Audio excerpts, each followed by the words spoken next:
Yes, but only tiny amounts.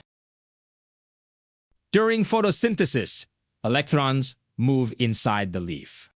Scientists can capture some of those moving electrons. The electricity is still far too weak to power devices, but it could inspire future clean energy technologies. An ordinary leaf may hold extraordinary potential.